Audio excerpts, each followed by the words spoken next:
Hey guys, I'm Erin and welcome back to my channel. Today I am doing my November wrap-up as well as my Goodreads Choice Awards Reading Challenge wrap-up. So I'm going to start with doing my Goodreads Choice Awards Challenge wrap-up, and then I'm going to move on to the rest of the books I read in November. So in November, I posted a video doing my predictions and reactions for the Goodreads Choice Award nominees, and at the end of that video, I talked about how I was doing a personal challenge that I had done last year and again this year, where I was going to read all of the romance nominees that I had not already read so that at the end of the final vote, I could vote for the one I thought was the best and have at least one category where my vote was actually the one I thought was the best versus just the only one I had read. So since the final vote for the Goodreads Choice Awards was December 5th, a couple of these ended up being read in December, which is why this video is a little late. I wanted to finish that challenge so that I could talk about all those challenge books together in one wrap-up instead of having most of them here and then a couple of my December wrap-up. Starting with those, I will not be giving detailed thoughts on the 11 I read prior to November because I've talked about them in other wrap-ups. I'll just be giving detailed thoughts on the ones I read this month and then just a ranking of all of them, maybe like a short thought on the others. So starting with the first one I read in November, that was The Heart Principle by Helen Hoang. And there's a lot I could say about this book. We're really starting off with the one I kind of have the most thoughts on in some ways. So first off, the first thing I'm going to say is this was not a romance. This was just contemporary fiction. And there was a romantic storyline in it, but you could take out that entire romantic storyline and still have a complete book where the focus of the story was still the same thing and really was largely unchanged, which makes it not a romance. It just makes it fiction with a romantic subplot. And there's definitely been books traditionally published with the cartoon trend in the past few years that I've encountered that are not romances and are kind of masquerading as romances with the covers. But this one I think was especially egregious as far as that tricking you into thinking it was a romance because this was the third book in the Kiss Quotient series, and the first two books, the Kiss Quotient and the Bride Test, were 100% definitely romances. So like I feel like you have even more reason to assume this is going to be a romance, and so just know that going in. I luckily had heard that from other people before picking it up, so I was able to adjust my expectations on that front before reading it, and I definitely think having the right expectations, expecting it to be just kind of fiction with a little bit of romance, helped me probably like it more than if I had gone expecting the same level of romance that I'd gotten from Hoang's other two books. So, just as a warning, not to like warn you off the book, but just to make sure you have the right expectations going into it on that front. The second thing I kind of have to say about this book is kind of this book as an entry in that series. I think publishing this book as the third book of the series did a disservice to the fans of the series. So this is not a comment on the quality of this book at all, which I will speak to next.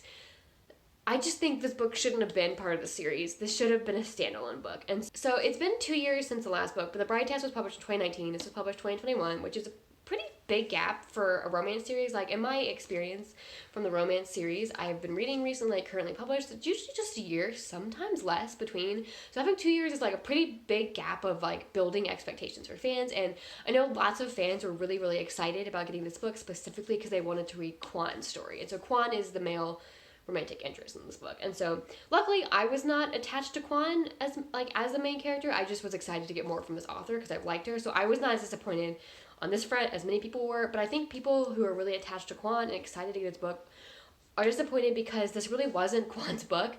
Like, he was the male love interest, but this wasn't his book, and I think that goes into kind of what it's about. So let me go into what it's about. So this book is about Anna, who is a violinist who goes viral with some performance she does, and in the aftermath of going viral, she kind of hits a mental wall. Like, she ends up pulling out of the orchestra she's a member of, and she has this like custom written for her music piece by this really sought-after composer that she like is mentally incapable of making herself sit through and practice. Like, she just can't get through it without messing up. It's just this kind of like weird mental wall. And so at the beginning of the book, her boyfriend tells her he wants to have an open relationship, and she's like not into that. And so after that, she decides to have a one-night stand, and that ends up being with Quan. And so that's where the romance comes in. Like, the romance is definitely the strongest in the first 20% or so, where it starts off feeling like it is going to be a romance, but pretty quickly after that there's a family tragedy that happens to her, and that's kind of where the romance storyline ends, and that is the brunt of this book. Something happens to a family member, and she and her other family members are caring for them, and like the other family members refuse to get help, like hiring a nurse or whatever, and so a lot of this is kind of the mental, physical toll caregiver burnout has on you, as well as Anna's relationship with her family. So that's really what this book is about. It's not about the romance, it's about that. And so as I was saying, people who are really excited for Kwan's book, you really don't get much Kwan in this book. Like, he has a couple point of view chapters, but it's definitely very skewed, mostly her point of view, and it's really her story. And so, just from that point of view, if you're looking for Kwan's book, you're going to be disappointed in that way. Also, I know, and so in the author's note, it talks about why it took her so long to write this, and that is because this is largely just a fictional memoir. So all, like, the caregiver burnout and stuff is all things that Helen Hoang herself dealt with, I think, one of her family members. I think it was, like, a different medical situation, but, like, that kind of, just the mental load of that is what she was writing out. So she wrote a lot of this. As she said, it's her most personal book to date. This is all in an author's note. In addition, if you look back in, like, news articles from, like, 2019, a couple months after the Bride test had been published, and I'll link one below, when this book was officially, like, first teased and, like, the cover was first revealed, the blurb was completely different. Like, there was a different story. Anna was a different character. Same name, but, like, literally a different character. And, like, the first chapter that was, like teased in 2019 literally isn't in this book. Like, so they revealed the cover and the title and, like, teased the book, and then when Helen Hoang was, I guess, going through all this personal family stuff, she just completely wrote a new book, which is fine, but I don't think they should have inserted that book under this cover. They should have just published it as its own book. Anna should have been a totally separate character, a standalone book, and then Hoang should have come back and written Kwan's book. So, all that to say, those are my opinions on, I guess, kind of the events surrounding the publication of this book. Now, to the book itself. The book itself I thought was good. I gave this 4 stars. I really did enjoy it. It's very moving. It really pulled on your heartstrings. I think reading about the stuff Anna goes through with the caregiver burnout it's a really important topic, and it's like, I think the way Hoang writes about it was really well done, very well written. So all that was really good. Like, despite how negative I might have sounded about some of the publication around this book, the book itself was very high quality. I did give it a 4 out of a 5 because I do think the end was wrapped up very neatly and rushed. It was like, after we got through the brunt of that family tragedy event, it was just kind of like, and a year later everything's good, and didn't really talk about some of the aftermath. Like, once the situation changed, how they healed from that burnout they experienced. Very long-winded to say, this was a good book. Just not a romance. Probably should have been published as a standalone and not part of the series. Okay. I think that was the one I had the most thoughts on. Hopefully that's true. This wrap-up's going to be going very long. So the next book I read as part of this challenge was The Road Trip by Beth, and this might be the most disappointing romance I read this year, just based on expectations versus my ultimate thoughts on it. This was not the worst romance I read this year, definitely not, but just I was so excited for it. This is one of my 5-star predictions. It just wasn't a 5-star book. I had such high expectations for it. I really love the other stuff Beth O'Leary's written, but this one just wasn't it. It was just kind of boring. Like, it was just fine. It was boring for a lot of it. This was a second chance romance in which our main character, Addie, ends up in a car wreck with her ex-boyfriend, and they're both on the way to the same wedding, so they end up carpooling to their wedding, and it's like 5 people in a car because they were each traveling with people. They weren't just alone. So it was like 5 of them jumped in one car together on a road trip, and like road trip trope was so ready for it, but it was just kind of boring. Like, you have flashbacks in present day to kind of show how they got together the first time and then kind of what's happening now. And like the flashback story didn't really sell me on why they were together the first time. Like, the flashback story felt more like it was focused on why they broke up instead of why they fell in love to start with. So it didn't really invest me in their relationship and get me to root for them to get together. And like, I just like didn't feel their chemistry super strong. There were like definitely moments I liked. Like, I kind of liked some of the secondary characters, and I liked the setup of the book. And I think the way Beth O'Leary like did the transitions between the past and present, like the way she like it was like she'd hit like something that like it was like the way she related the transitions. It wasn't random. It was like connected. Really well done. And the last bit of the book, while kind of a weird plot-wise at the end, was more entertaining. So I don't know. It was just a 3-star book. Like, it wasn't aggressively bad, but I wasn't loving it. I'm really, really sad about it. So hopefully her next one isn't a bummer, because that made me really sad again. So next was Neon Guys by Katee Robert, and y'all, this was my surprise romance hit of the year. This one I'd heard a lot about, but probably would not have picked up without this challenge, just because it didn't feel like my brand of romance. Like, I was very intrigued by the Hades and Persephone retelling part of this, which that's what it's about. But it just didn't feel like my brand of romance, so I probably would not have picked it up without this, which would have been sad because I loved it. It was so good. This is certainly not the book to pick up if you're looking for a romance with a lot of plot. There's not a lot of plot. the plot's kind of at the end, but for a lot of it there's just not, so just know that. It's kind of just about Hades and Persephone, like, vibing together, and I was, like, super into it. Very well done. Katee Roberts sure knows how to write a steamy scene, let me tell you. Very good. And I'm definitely hooked on this world and ready to read the next one when it comes out next year. The next book I read was The Ex Hex by Erin Sterling. This is pretty much contemporary romance, but with witches. So, like, if you hear witches and think it's going to be paranormal romance, like, you're going to be expecting the wrong kind of romance. Just expect a contemporary romance. It just also happens to have some light witchery in it. So this takes place in a small town in Georgia, and our main character had kind of a summer fling, like a short relationship, and they ended up breaking up, and she was mad at him and upset, so she ended up cursing him, but she and her cousin didn't think the curse did anything. They thought they were just kind of palling around, and he returns back to the town 9 years later, and guess what? The curse worked, and now he's cursed. So they kind of have to break it. And as they're breaking it, they end up spending a lot of time together and falling back in love. So another second chance romance, and the way to sum up my thoughts on this book was, this would have been a great Hallmark movie. And I don't say that as a negative, because, you know, I'm a sucker for a Hallmark movie. Like, I usually only watch Christmas Hallmark movies, so I don't know if they do other holiday themed movies, but this would have been a great Halloween Hallmark movie if they do those. So this has got all the small town charm vibes of a Hallmark movie. It felt like I was in a town from a Hallmark movie. All the vibes were immaculate for Hallmark. But the thing about a Hallmark movie is you spend 2 hours in it and then you're done. Because if you spend any more time in a Hallmark movie than 2 hours, the rosy colored Hallmark glasses are gonna come off, and you're not gonna be feeling it anymore. It's like all the little, like, cute little things that make it kind of like those cozy vibes, after you spend more time there, they lose their shine. And that was the problem with this book, was it took me more than 2 hours to read, and so all the cute little cozy vibes that I liked at the beginning, just fell short after I spent too much time in the book. And I was just kind of bored for a while. I was just kind of bored. That was it. So that's kind of how I felt about this one. Next, I read The Charm Offensive by Allison Cochrun, and this one was super cute. So this is about a tech CEO guy who's ends up on The Bachelor because his PR lady says he needs to go to kind of rehab his image. And he's not really interested in being on The Bachelor. He doesn't really believe in falling in love. He's not a romantic. He's like, this is all fake. Am I gonna fall in love with anyone? Which, fair, but also, if that's what you think before you even go on the show, you're doomed. And then our other character, so this is a male-male romance. So the other character is one of the producers on the show, and he is so into the fairy tale, love story, romantic vibes of The Bachelor. He believes in the process, and he ends up being the tech CEO's handler, and so they spend a lot of time together, and he's really the only one that can get through to him to get him to relax on camera and loosen up. And it's the story of how they fall in love. It talks a lot about mental health as well, and I think that was really well done. There's definitely some heavier parts in that, and yeah, overall I just thought this was super cute, especially if you're a fan of The Bachelor shows like me. Trash for The Bachelor shows, what can I say?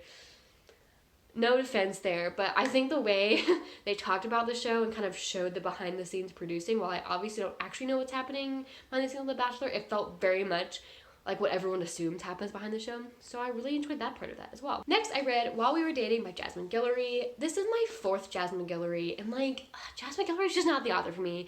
This is one of those books that, so I felt bad, honestly, picking this up because I knew I didn't like this author, and I would never have picked it up without this challenge because I don't like the author's previous works, but I felt bad just not reading one of the 20. I was like, I can't just skip one. I was like, what if this is the good one? Because of the previous Jasmine Guillory books I read, each one got a little better.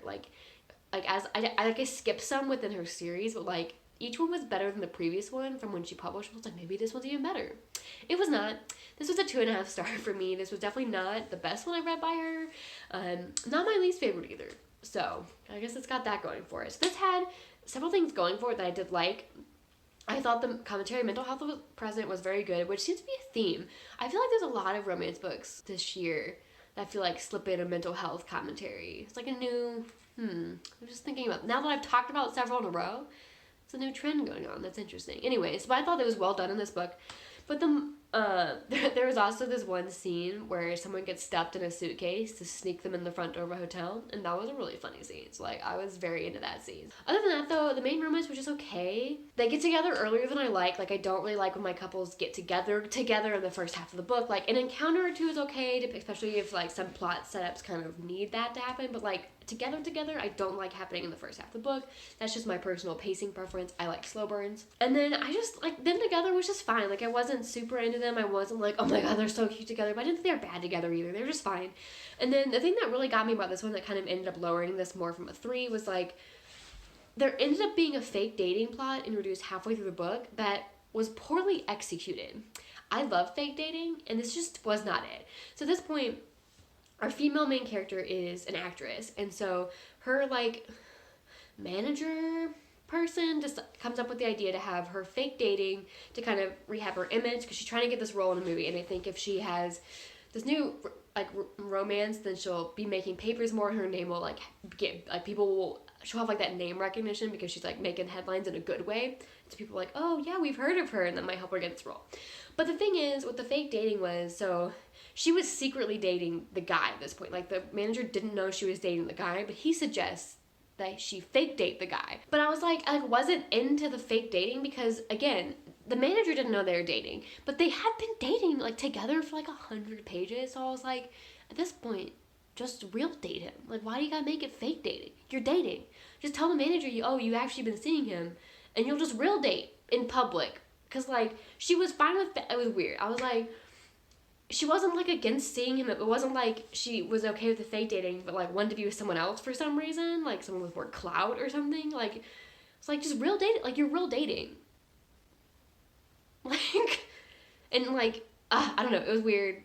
And, like, he was fine with the fake dating. I was like, you're just real dating. Like, what's this fake dating nonsense? And then, like, it wasn't even, like, from the angle of the fake dating was supposed to be a very serious relationship, and they were just kind of in, like, friends with benefit territory, because the fake relationship was supposed to be super casual. Like, you just need, like, a casual month-long relationship. And them actually dating was also just them being casual. So it wasn't even, like, there was a disconnect between what the fake dating needed to be versus what they were. It was the same. They were casually dating, and the fake dating was supposed to be casual. So the fact that they, like, were, like, playing into it was weird. I didn't like it. I was like, just real date at this point. Like, if you're gonna do fake dating, you can't do it 100 pages into the relationship. Like, it doesn't work. Doesn't work. I was not into it. Did not think it was executed well, so I just didn't like this one. The next book I read was It Happened One Summer by Tessa Bailey. So this book was inspired by the character of Alexis Rose from this show, Schitt's Creek, and I adore that show. That's, like, one of my all-time favorite shows, so I was very excited for that. And I think she did a really good job with the kind of socialite character who comes off pretty shallow at the beginning. As the book goes on, Tessa really did a really good job of, like, bringing up layers and, like, showing hidden depths to Piper as she kind of discovered who she is outside of partying. And I really liked that. I also really liked the relationship in it. I thought they were really good together. They had great chemistry. I loved them together. So I loved this book. Very excited for the sequel. Next, I read The Spanish Love Deception by Elena Armas, and I did not like this book. This was a 2-star book for me. I almost DNF'd it at, like, 30% in. I only finished it because of this challenge, and like I had said with the Jasmine Guillory book, I didn't want to just, like, not read one book in the challenge, so I finished it anyways. And here's the thing. This was Enemies to Lovers, and first off, I found that this book failed to deliver on the one promise of the premise that Enemies to Lovers communicates to me, which is excellent banter. That's all I want in Enemies to Lovers, and I want some grade A, spicy, sarcastic banter. Like, that's what I want when I pick up an Enemies to Lovers book, is that banter that leads to the tension that turns to the love. That's what I want. There was literally none of that. And so also because there was none of that, so the book started out, this is why I almost DNF'd it, because the book started out and Catalina, the main character, her vitriolic statements about Erin, the guy, were so over the top that I just, like, couldn't. It rubbed me super the wrong way. It was like all she and the best friend could talk about, and they were, like, really mean, and I couldn't do it. And then what made it even worse was once we started seeing Erin, like, interact with her, it was really nice. Like, it wasn't even, like, back and forth banter, which I expected, so it's like I didn't get banter that I wanted. And also, because there was no banter, her, like, mean statements against him were so aggressively one-sided and felt completely unfounded, that like she came off as incredibly juvenile. And like the reasoning she didn't like him was because of one out of context statement she heard him say 2 years ago. He didn't say to her, and she didn't know the context of it, and that was it. Like, it wasn't like he was antagonistic to her constantly and she hated him for that. There was nothing. He was just nice to her, and she just held on to this one statement that she overheard and was so mean. And it was like that was all she could talk about with her friend, which is how awful he was. And I was like, I can't do it. I can't do it. And so that's why I almost DNF'd it. But I pushed on, and it did get better.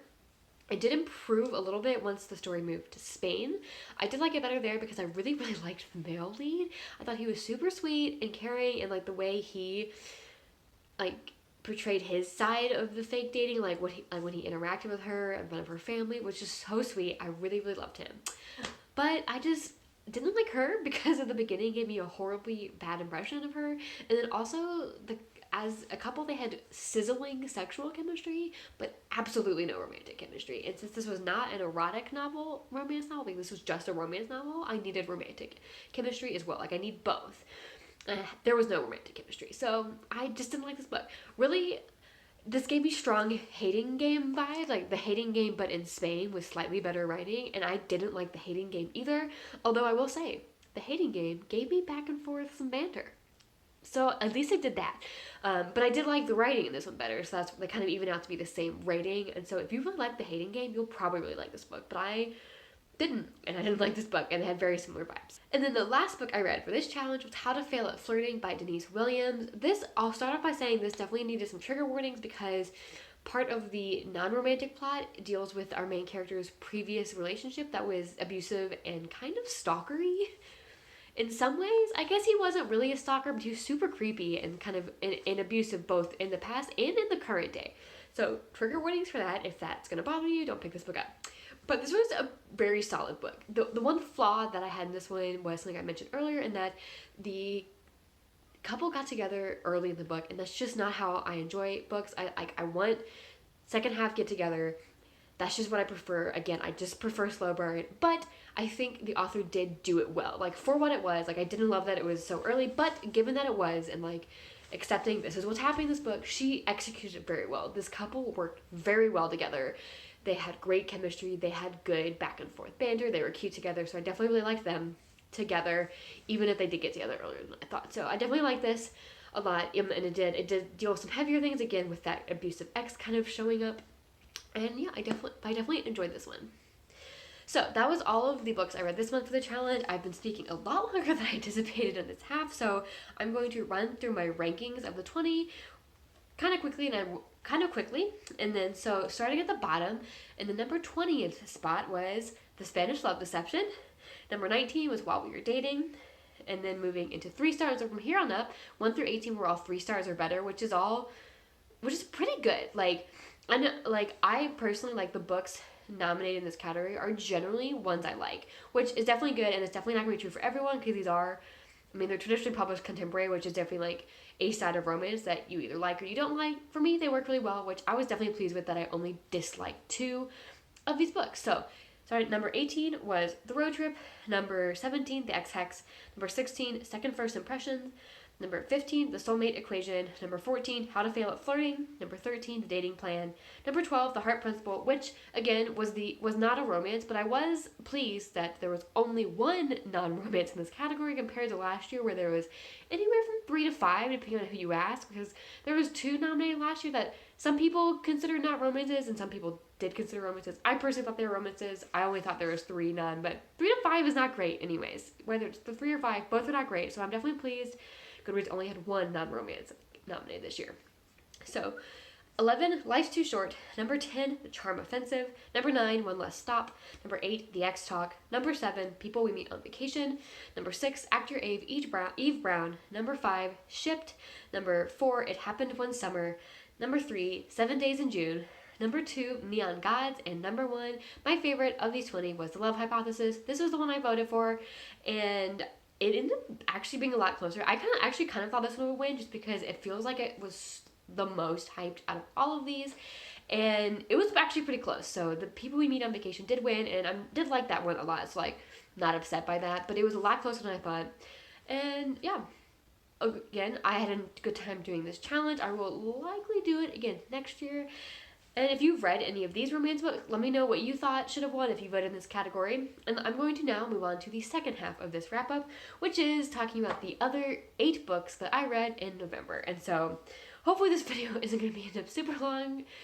We'll see. I'll try to keep it short and sweet on the others where I can. So again, in the order I read them, the first one I read was A Marvellous Life by Freya Marske. I had an e-arc of this one, and I really enjoyed this. This was a historical fantasy set in an Edwardian era-inspired world about Robin, who is a non-magical civil servant who works in the government as a liaison between the non-magical English government and the magical side of the government. And so this is like kind of a world where magic exists alongside the non-magical, but it's kind of hidden. Kind of like, I guess, in Harry Potter vibes where like the wizards still live in Britain and stuff, but they're just like obscured, like the muggles don't see what's happening. It's kind of that kind of vibe with the same thing where it's kind of in the same, it's not like another realm of magic kind of deal. And so in this book, Robin discovers magic when he becomes this liaison through Edwin, and they end up having to embark on kind of a quest together to uncurse Robin when he ends up being cursed,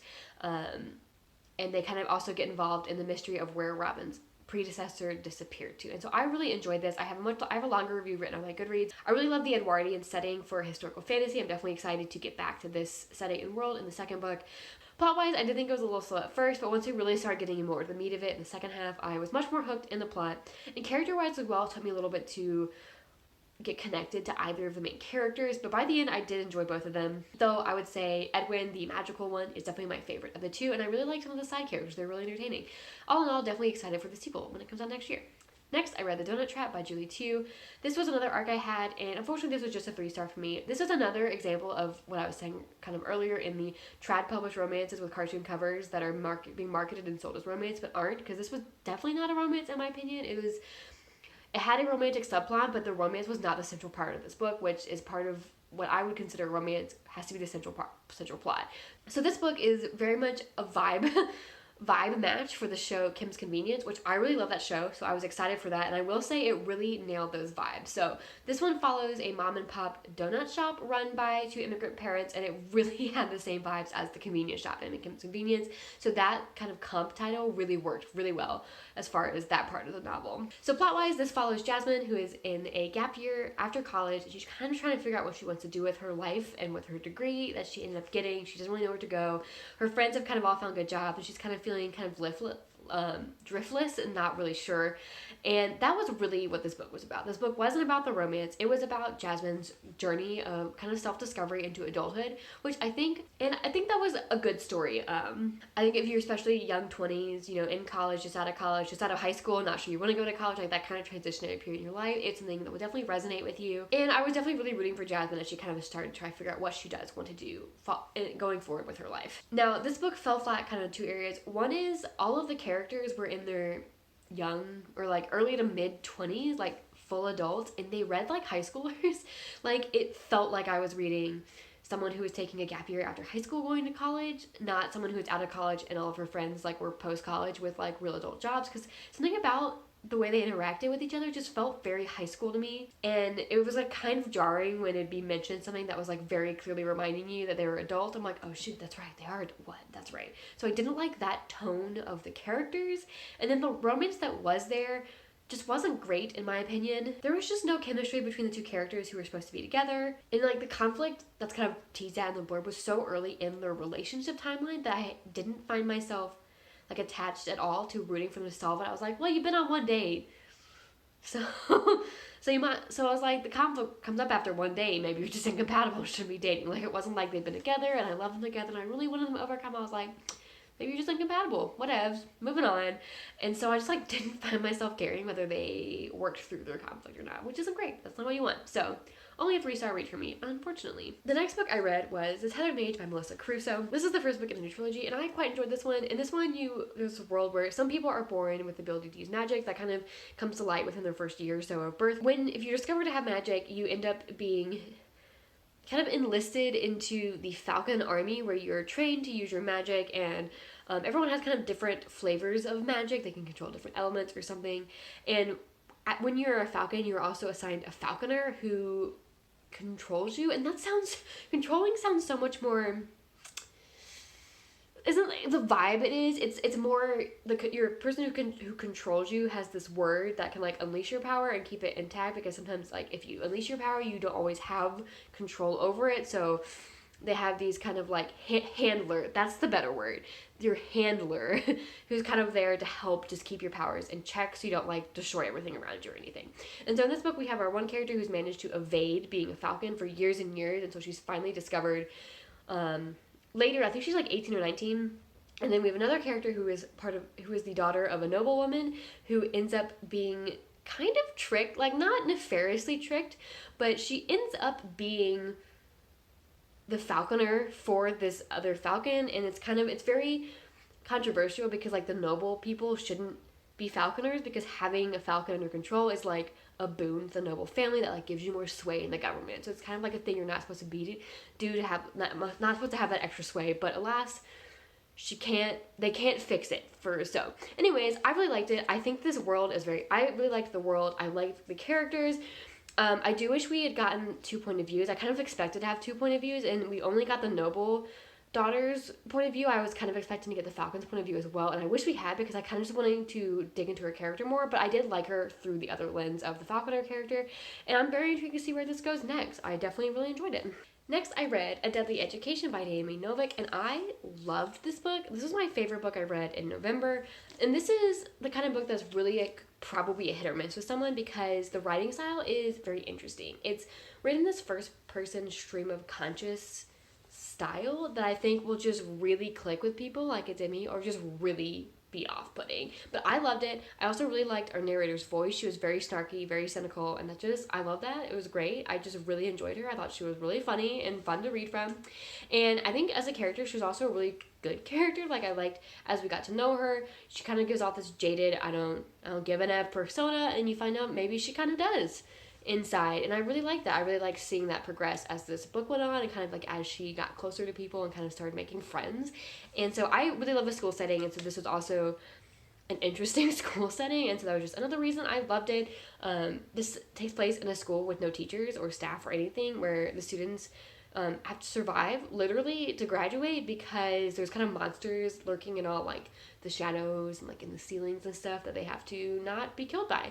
And the school is like magically programmed to still teach them. Like, they have just like books that appear, and like food just gets magically made and stuff, and I really liked it. I thought the setting was super interesting, and I don't know, the plot just hooked me. I'm very excited to read the second one hopefully soon, and I think the third one comes out next year. And I really like this book. Naomi Novik tends to be a hit author for me. I enjoyed everything I read by her, controversially, I guess, because I liked Uprooted, and many people don't like that one. I also really like Spinning Silver, and I love this one, so definitely going to continue reading whatever she puts out. Next, I read The Dragon Reborn by Robert Jordan. So I started this reread an embarrassing long time ago, and I kind of put it down for a while. I read the first couple of chapters into it, and then I just kind of like didn't pick it up for a while. And then I decided, no, I want to finish this reread. I don't want it to be sitting on my bedside table anymore, just staring at me. And so I ended up getting the audiobook of it to listen to on my commute to work, because I was just like in the mood for something different to listen to. I was like, you know what? I wonder if they have real-time audiobooks, because then that was a good way to pick this one back up without not picking up other books I was looking forward to picking up, I guess.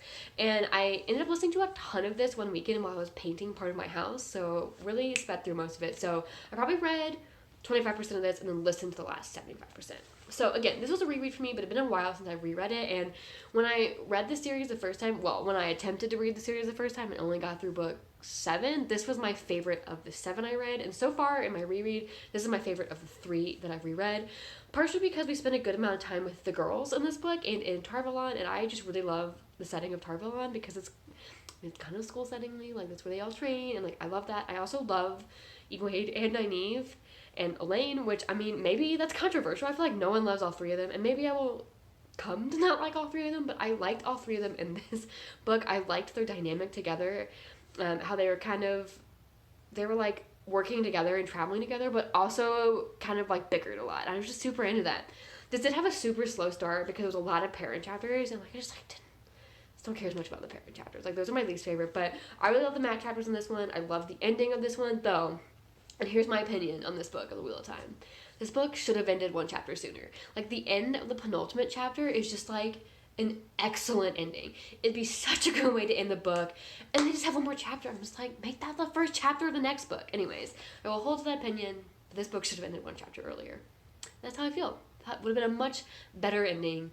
Much better splash of an ending, in my opinion. So, I have requested the fourth book to do my read of the fourth book on audio instead of physical, because I mean, I have it physically behind me. But I really liked listening to the audio of this one, so I think I'm going to at least do the fourth reread on audio, and we'll see if I decide to keep doing audio for the rest of the series or not. I haven't decided yet. We'll see. Next, I read Never Fall for Your Fiance by Virginia Heath. So this is a historical romance that is pitched as a rom-com, and this was like one of the first books, like romance books pitched as rom-coms, that I 100% agree with the pitch on. Like, I feel like they kind of pitch many things as rom-coms these days, and they aren't. But this one was certainly a rom-com. This one made me laugh. I thought it was really funny.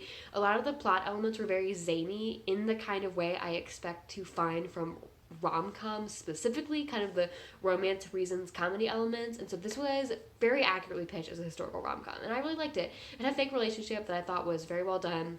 I liked the main characters together. And I really liked how he started to peel back a lot of layers on our male main character as the book went on, how he gave off this rakish facade but was actually a big softie on the inside. Like, I love that. I love the rake with the secret heart of gold. That's like, I think that's my favorite kind of historical hero that I've encountered thus far in my brief experience with historical romance.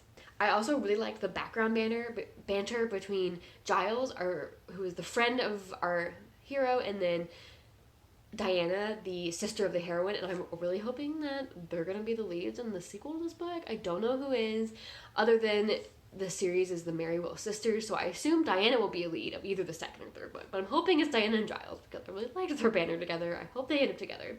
The one thing I didn't like about this book was I found the third sister, the youngest sister, V, to be kind of insufferable, because she was 17, but she acted like she was 7, and I found that very obnoxious. So luckily she wasn't that behavior wasn't so huge that it like overshadowed all the plot for me, but that was kind of the sour spot, was I just didn't like her. Hopefully by the time we get to her book she will have matured. But we'll see, I suppose. I hope she's the third book, so that in the second book we can see her having matured, and so I won't be as out on reading her book, but we'll find out. Next, I read The Witness by Nora Roberts, and this was one of those books that I liked half of it and just didn't like the other half, and it kind of averaged itself to a 3-star rating.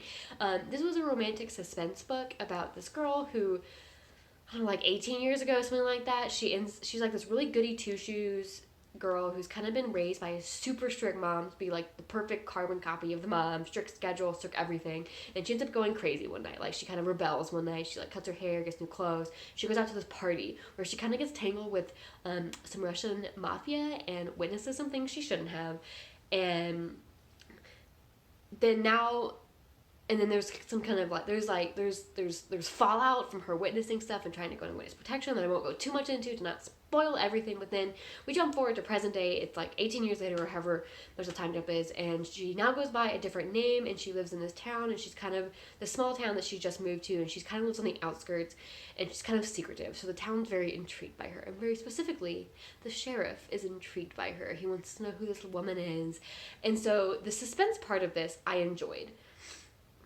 I thought this book started off with a ton of action, very hooked by that, and the curiosity of how that was going to resolve later in the book is really what kept me hooked and kept reading. The romance half of this was a big miss for me.